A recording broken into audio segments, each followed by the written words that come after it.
All right, welcome back. And now we are ready to look at musical periods in this video. So I'm going to just use the same file that I was using before. Same deal, we'll use this page and I'll take notes on it. I will make this available to you later as well.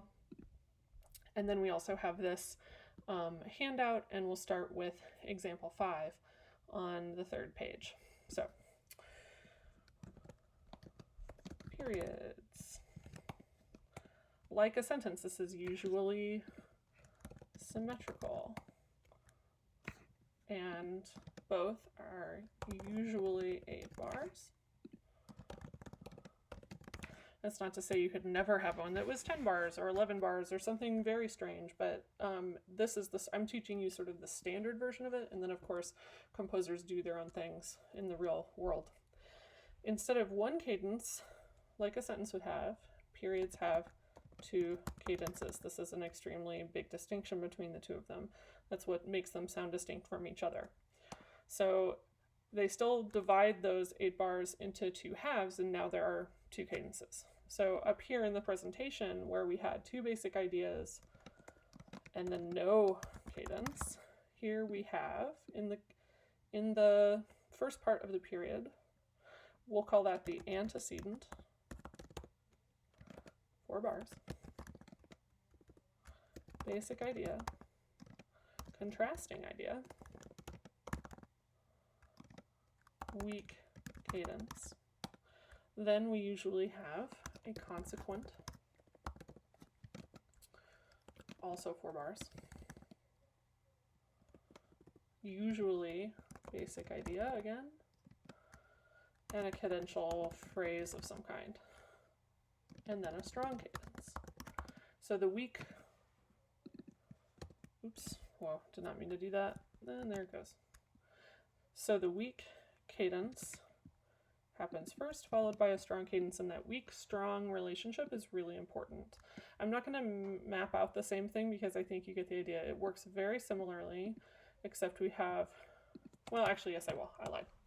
So our first 2 are, okay, so we actually, let me just copy this. It's going to be a little different. So we've got a basic idea, followed by a contrasting idea, so BI and CI, and then we actually do 2 plus 2 more. So you might have it like this. Here's our antecedent, here's our consequence,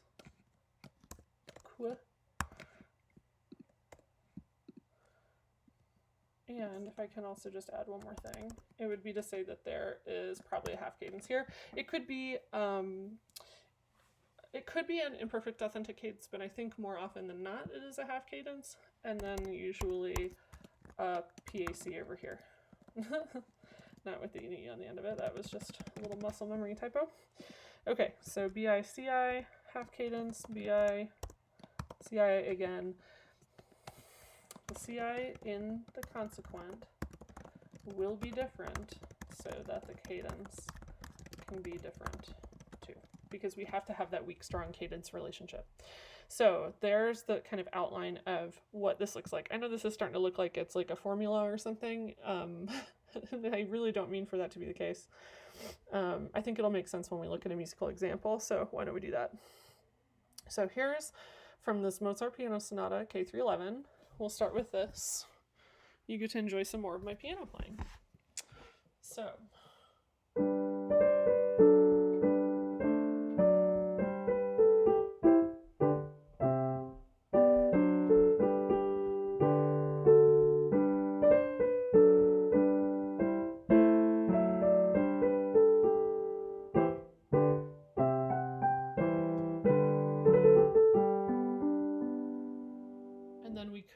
And say it has this little extension that's all the conditions of the period have been met, but then it has this other thing.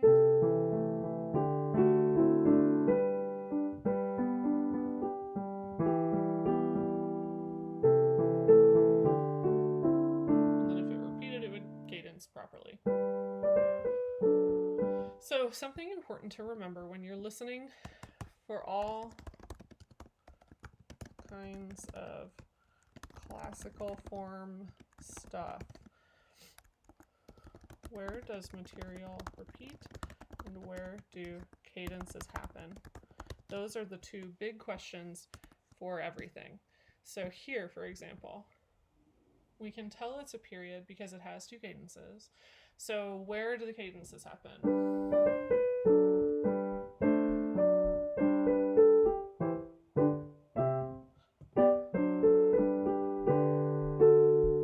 Right about there.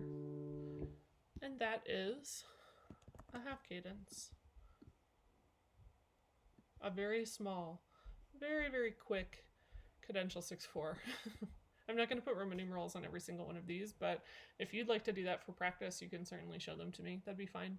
That would be good practice for upcoming assignments because you definitely will have to do some Roman numerals on different assignments this semester. Okay, anyway.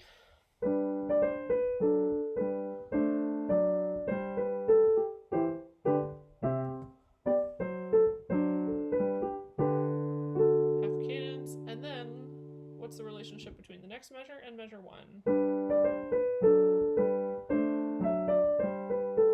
It's almost identically the beginning of the first couple bars, right?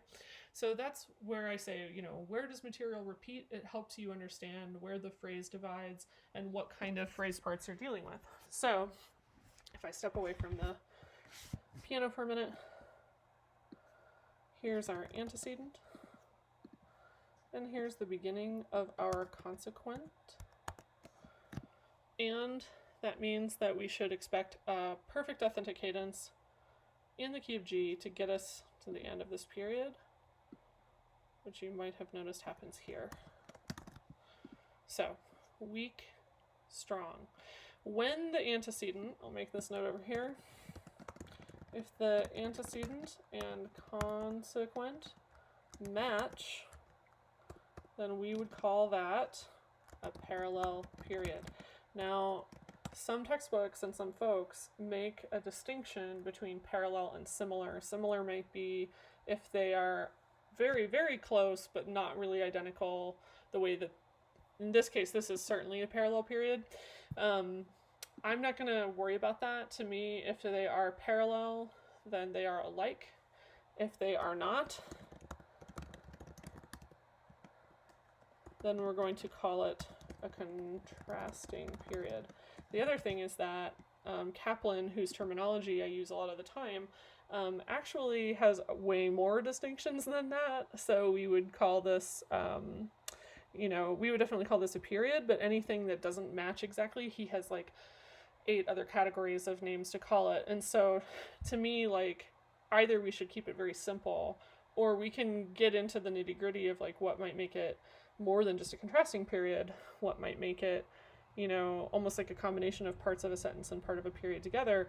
But we're not going to do that in this class. So to me, it's better to just keep it simple. Okay. So if you want to do the Roman numerals to that, you certainly can. Let's look at another example from Mozart. Here, number 6.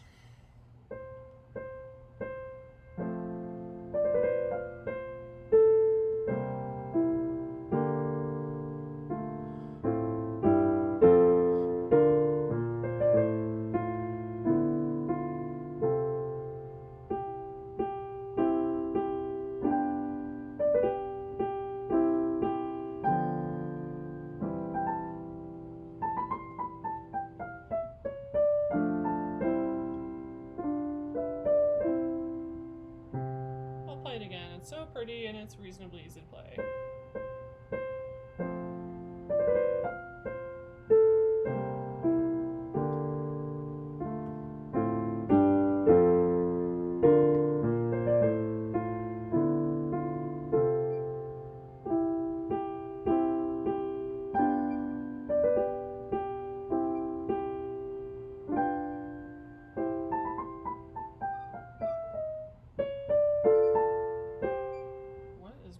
Squeaky noise, good grief. From the second system. Oh, I see what it is. It's actually the pedal that came with this keyboard.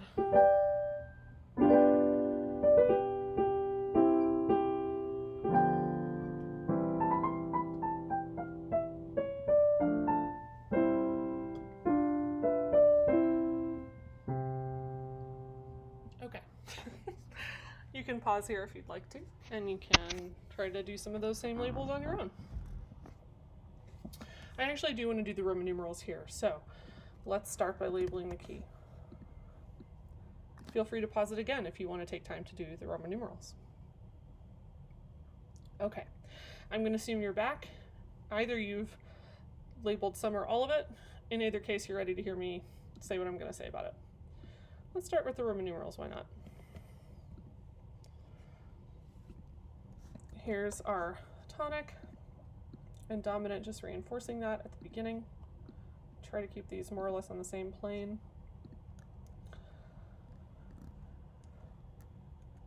Here we have some suspensions. I'm going to call this a 6 chord, and then I can add some suspensions to my Roman numeral. We've got, for example, a 4/3 suspension in the top, and we've got a 6/5 suspension in this sort of tenor range. Oops. Nope. Why is it doing that? Okay.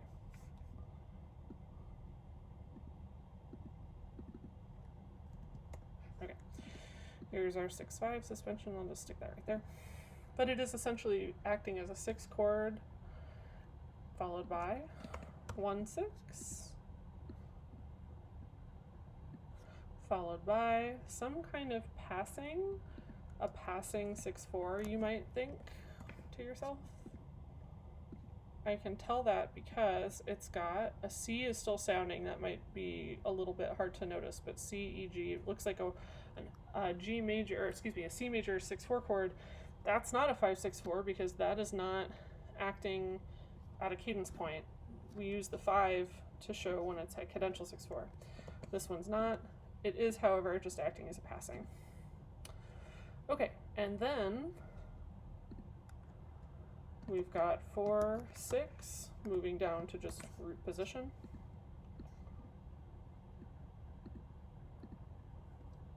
Moving to 1/6. And then we have an accidental, and I wonder if this stuck out to some of you as I played it as being a secondary chord.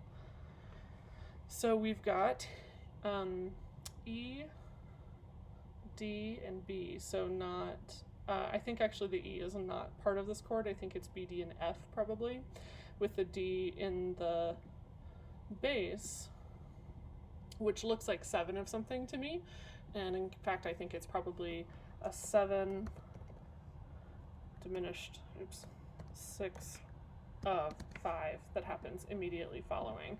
And the 5 that happens immediately following is, of course, the cadential 6/4. I'm going to add the second suspension to that manually. Oops. 6 goes to 5, and then we'll add this next part to it. 4 goes to 3.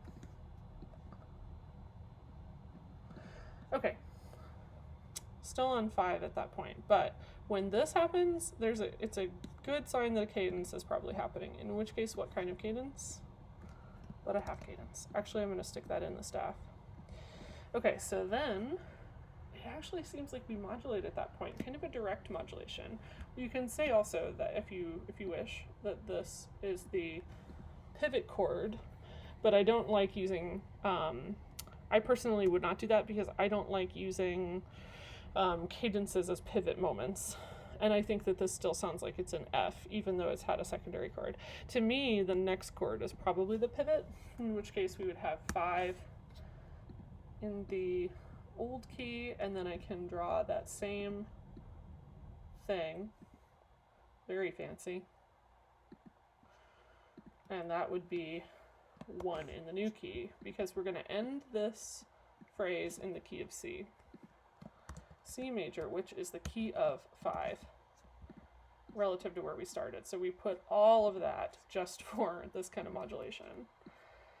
Okay, so next we've got in the key of C a 5/6/5 followed by 1, right?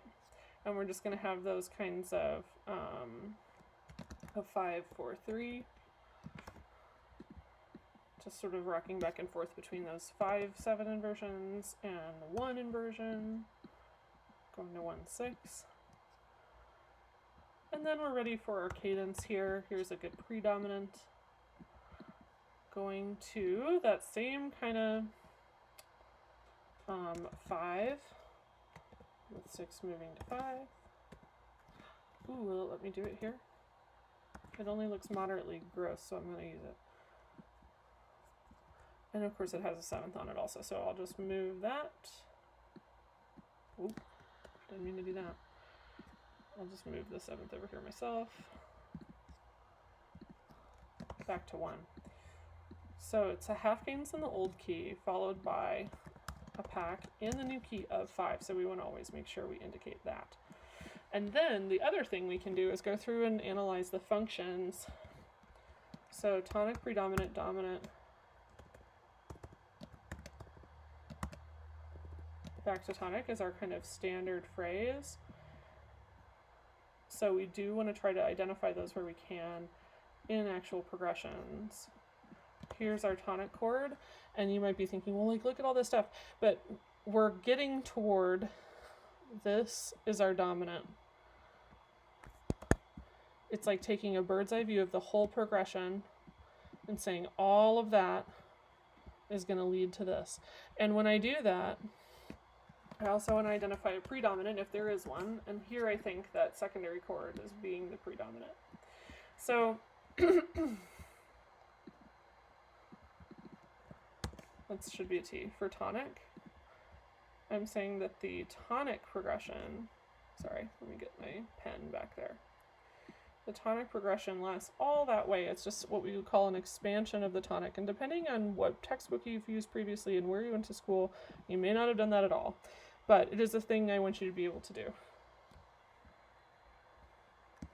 The new progression, usually these are kind of like punctuated by cadences, so we can kind of do it per phrase or subphrase.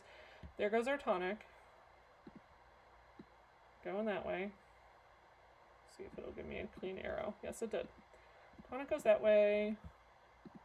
And here I'll just say like still tonic happening at the beginning of this phrase and continuing on until here we get a really nice strong predominant. I love the 2/6 chord because it's so unambiguous in that particular way.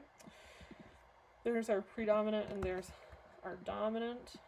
You know what's happening by this point. It's so clearly happening that it's going to feel inevitable when we get there. There's our tonic. So that's how it would work in each of those phrases. And anytime we're analyzing this kind of classical music, like uppercase C classical era music, you can usually do some version of that along with your Roman numerals, and it just provides what we call a second layer of analysis. Okay, so we haven't even talked about how this is a period. If it's a period, that means it's going to start with an antecedent, no matter what other goofiness might be going on. So let's start with that. There's our antecedent. That means there's a basic idea that lasts about 2 bars. Probably about till there. I'll draw a line for you so it's a little more clear. Stop it. Probably about until that point. And then we get our, I don't know why it's suddenly putting that so far down, contrasting idea here, and again, lasting all the way to the half cadence. And then at that point,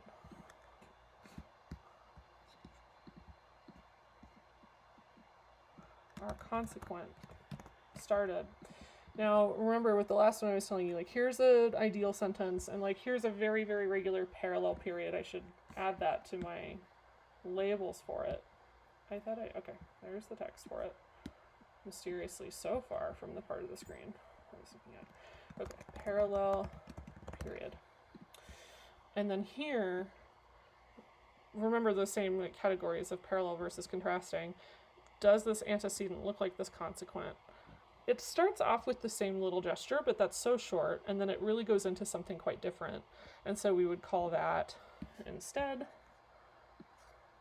contrasting But we like to be nauseatingly thorough in music theory, right? So not just contrasting, but modulating, because not all periods modulate. So we want to be clear that this one does. That's a special feature of this particular example. Okay, that was a lot of detail for that one. Again, if you have questions, you can put them in the chat. I do have two more examples. The Haydn I'm going to let you do on your own. This Beethoven I want to talk through with you in another amount of detail. Not all the Roman numerals, but definitely, yeah, I definitely want to talk about all the different phrase types happening here. So first I'll play a recording of it. Lucky you.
Okay, so you might notice that this is longer than the other examples. This is actually 16 bars and not 8 bars, which should be your first clue that something special is going on.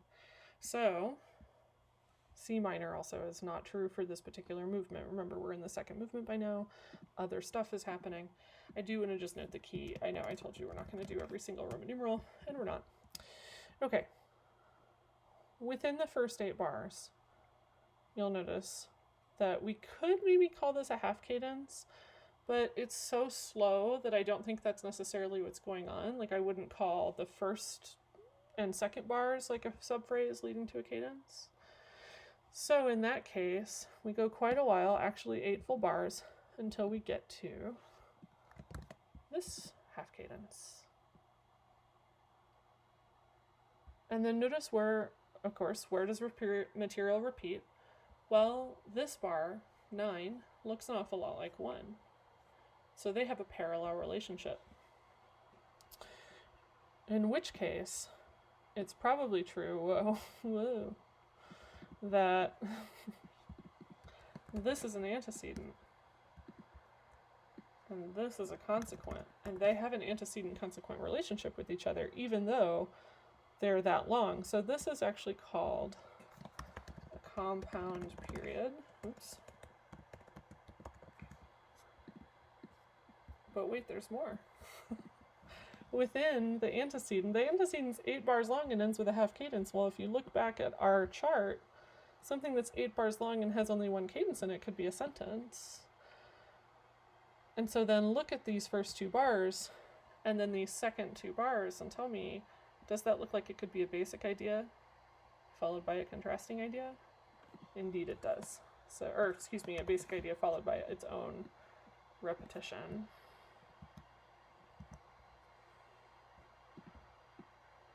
Basic idea, basic idea. When 2 of them come together like that, that means that this is a presentation, right? And I'll use my trusty pen to draw where the end of that happens.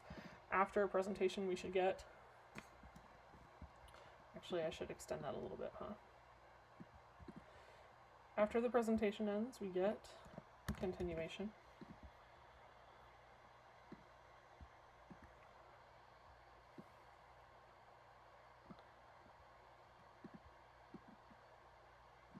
With a little flourish leading into the consequent. And so that sentence repeats, right? The same sentence happens both times. It's except that it has been changed a little bit to get to a PAC right there. So this is actually called a compound period, but let's add to that with nested sentences. And by nested forms, I just mean it's sort of like a stacking doll or nesting bowls. You know, if you have a kitchen and you have like bowls that fit inside of each other, right, so that they can all stack together, it's like that. The sentence fits inside the first half of this compound period because it's extra long. So that's what I wanted to show you there. I think you can do the Haydn example on your own.